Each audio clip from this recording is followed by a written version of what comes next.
तो बहुत बहुत स्वागत है आपका। आप लोग बार बार बात कर रहे थे कि इंडियन फुटबॉल टीम जिसकी अब आने वाले समय में चुनौतियां बहुत बड़ी हैं उसके सामने, उनकी सबसे पहले तो पहली तस्वीर आपको दिखा देता हूं क्योंकि वो कतर की राजधानी दोहा पहुंच चुके हैं और दोहा पहुंचने के बाद निश्चित तौर पर जो अब कोविड फॉर्मेलिटीज हैं उन्हें पूरा कर टीम जो है अपने होटल में तो निश्चित तौर पर रहेगी, क्योंकि एक क्वारंटीन वो यहां दिल्ली में, देश की राजधानी दिल्ली में 15 दिन का कर पहुंचे हैं। तो अब आपको वर्ल्ड कप क्वालिफायर खेलने हैं और ये वर्ल्ड कप क्वालिफायर बहुत अहम होने वाले हैं। 2020 में आपको पता है कि जो फीफा वर्ल्ड कप है वो भी कतर में ही होना है। इसके अलावा जो आपको एएफसी एशिया कप खेलना है वो भी 2023 में है, वो चाइना में होने वाला है। तो उस लिहाज से बहुत कुछ है आने वाले समय में जो दाव पर है, बहुत कुछ है जिसको आगे आने वाले समय में देखा जाएगा, चाहे वो एएफसी एशियन कप हो या फिर आपका वर्ल्ड कप क्वालिफायर हो।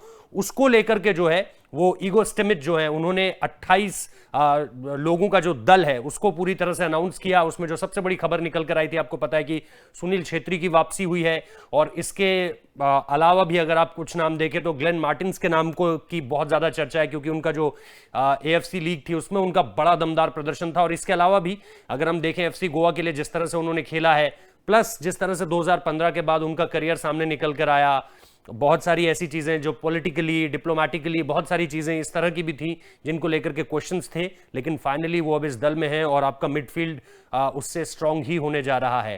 तो बहुत सारे खिलाड़ियों पर अलग अलग लेवल पे चर्चा करेंगे। गोलकीपर के लेवल पे क्या कुछ खास है, डिफेंस लाइन पे क्या कुछ है, प्ले मेकिंग यानी मिडफील्ड में क्या कुछ होगा और आपके स्ट्राइकर्स कैसे रहने वाले हैं। तो अब टीम पर बात करते हैं और जब मैं बात कर रहा हूं टीम की तो हम बात करेंगे सबसे पहले गोलकीपर्स की। गुरप्रीत सिंह, जिन्हें निश्चित तौर पर द ग्रेट वॉल कहा जाता है हमारी टीम के लिए, वो इस पे एक सबसे बड़ा नाम। उसके बाद अमरिंदर सिंह, जिनको कहा जाता है पिंक पैंथर का नाम उन्हें दिया जाता है उनकी डाइव, उनकी स्पीड को देखते हुए। और धीरज सिंह हैं जिनका एएफसी में परफॉर्मेंस 2 बार वो जो बेस्ट टीम था उस हिस्से में उनमें उनको मौका दिया गया, तो वो अपने आप में उनके लिए इंडिविजुअल लेवल पे बड़ी शानदार एक तरह से परफॉर्मेंस है। इसके अलावा भी जिस तरह से उन्होंने बीते कुछ समय में खेला है, आई थिंक वो भी इस गोलकीपिंग अगर आप दल की बात करें तो उनका नाम बहुत ऊपर आ रहा है। लेकिन फिर भी मुझे लगता है कि आई थिंक गुरप्रीत का जो करियर रहा है अब तक और जिस तरह से उन्होंने अपना गेम खेला है वो बहुत दमदार है।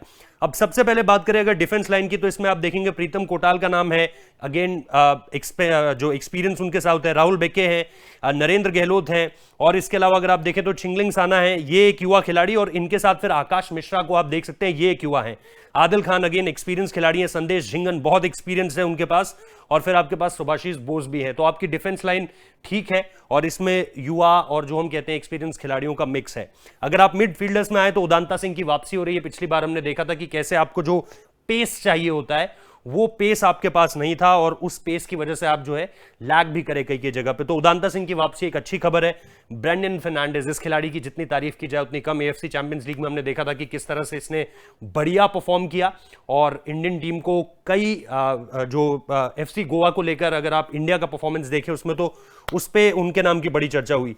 इसके अलावा कुलैको, लिस्टन कुलैको का नाम है, रोलिन बोगिस का नाम है, ग्लेन मार्टिन्स अगेन जैसा मैंने कहा आप विवादित तो नहीं कहेंगे लेकिन बहुत ज्यादा चर्चित नाम इन सारी चीजों में, और उनका टीम में आना अगेन आपको इसमें एक बहुत बड़ा प्लस देगा। इसके अलावा अगर आप देखें अनिरुद्ध थापा हैं, प्रणव हलदार हैं, सुरेश सिंह हैं, अब्दुल सहल हैं, यासिर मोहम्मद हैं। इसके अलावा अगर आप देखें तो लालियन ज्वाला हैं, बिपिन सिंह हैं और आशिक कुरूनियन है। तो ये कुछ बड़े नाम हैं। इसमें एक नाम जो मैं शायद मिस कर रहा हूं वो सुरेश सिंह का है या अपुया का है, जी हाँ उनका नाम मैंने मिस किया। तो ये सारे के सारे आपके मिडफील्डर्स हैं जिसमें अगेन उदांता, ब्रेंडन फर्नांडिस, ग्लेन मार्टिन्स को अगर आप देखें, बोगिस को अगर आप देखें, तो ये कुछ ऐसे होंगे जो आपकी शायद जो स्टार्टिंग 11 होगी उसमें शुरू कर सकते हैं। ये कुछ बड़े नाम हैं। डिफेंडर्स में मैंने बात की ही। ईशान पंडिता, फॉरवर्ड्स की अगर मैं बात करूं तो ईशान पंडिता एक ऐसे खिलाड़ी जिनको अगर प्ले मेकर्स आपकी टीम में अच्छे हैं, जैसे आप उदांता सिंह, ब्रेंडन फर्नांडिस, ग्लेन मार्टिन्स, इनका नाम अगर आप रखें और पीछे से गेंद अच्छा आए उनके पास, तो गोल स्कोरिंग की उनकी जो एबिलिटी है, हालांकि ये आप किसी भी फॉरवर्ड के लिए कह सकते हैं, लेकिन बहुत ज्यादा डिपेंडेंट रहते हैं मिडफील्ड पे कि प्ले मेकर अगर एक अच्छा बॉल बनाकर देता है तो फिर उसके बाद आप कह सकते हैं कि ईशान पंडिता का रोल आपके लिए बहुत ज्यादा फायदेमंद हो जाता है। सुनील छेत्री की मैं क्या ही बात करूं। सुनील छेत्री निश्चित तौर पर बहुत बड़े खिलाड़ी, बहुत एक्सपीरियंस उनके पास, डिफरेंट जगहों पर खेलने का उनके पास अनुभव और इंडिया के इंडिविजुअल लेवल पे सबसे हाईएस्ट स्कोरर है। तो उनकी टीम में एक बार फिर से वापसी हो रही है। पिछली बार आपको पता है कोविड की वजह से वो नहीं आ पाए थे, टीम के साथ नहीं जुड़ पाए थे, प्रैक्टिस सेशन में भी नहीं थे। इस बार उनकी वापसी ये निश्चित तौर पर तय करेगी कि इंडियन टीम और ज्यादा जो है वो दमदार परफॉर्मेंस देगा। और उसके बाद मनवीर सिंह की मौजूदगी भी रहेगी, जो कि अगेन पेस की अगर आप जहां तक बात करें तो उनके पास वो सारी की सारी चीजें हैं। तो ये अगर आप स्क्वाड देखें तो निश्चित तौर पर आप ये नहीं कहेंगे कि जी बहुत हम कमजोर है, ये भी आप नहीं कहेंगे कि हम बहुत ज्यादा दमदार है। लेकिन अगर आप टॉप 3 में फिनिश नहीं करते हो राउंड्स में, तो फिर कहीं ना कहीं आप ये भी कह सकते हो कि भाई ईगो स्टिमिच को जो है वो सैक किया जा सकता है, क्योंकि अब बात परफॉर्मेंस को लेकर बहुत ज्यादा सीरियसनेस के साथ होने लगी है। और अगर स्टिमिच जो है परफॉर्मेंस नहीं लाकर देते हैं इस टीम के साथ, तो फिर मुझे नहीं लगता कि उनका बहुत ज़्यादा ड्यूरेशन वाइज आप उनको बहुत ज़्यादा टीम इंडिया के साथ देखेंगे। तो ये है फिलहाल टीम इंडिया की जो हमने आपको बताई कि पूरा स्क्वाड जो 28 लोगों का नाम चुना गया है, उसके हिसाब से क्या कुछ हो सकता है, कौन कौन से लोग स्टार्टिंग 11 में शुरू कर सकते हैं, उनके बारे में भी हमने थोड़ी सी चर्चा की। अब आपको जो है मैं बहुत जल्दी से मुकाबले बता देता हूं। जून 3 को हमें इंडिया वर्सेस कतर खेलना है। भारतीय समय अनुसार रात 10:30 बजे ये मुकाबला शुरू होगा। 7 जून को बांग्लादेश वर्सेस इंडिया, भारतीय समय अनुसार ये 7:30 बजे शुरू होगा। 15 जून को भारत और अफगानिस्तान का मुकाबला है, ये भी 7:30 बजे शुरू होगा। तो इसमें से हालांकि आपके पास कतर, बांग्लादेश, ये 2 चैलेंजिंग मुकाबले, अफगानिस्तान भी अगेन चैलेंजिंग होगा, लेकिन कतर और बांग्लादेश ये आपके सामने एक बड़े चैलेंजेस रहेंगे। तो फिलहाल ये है भारतीय टीम को लेकर खबर। वो भारतीय टीम जिनको चुना गया है, आपको एएफसी एशियन कप खेलना है 2023 के लिए, क्वालिफाई करने के लिए सबसे पहले आपको उसमें जगह बनानी है। और वर्ल्ड कप क्वालिफायर तो है ही, जो हर भारतीय फुटबॉल फैन का सपना रहता है।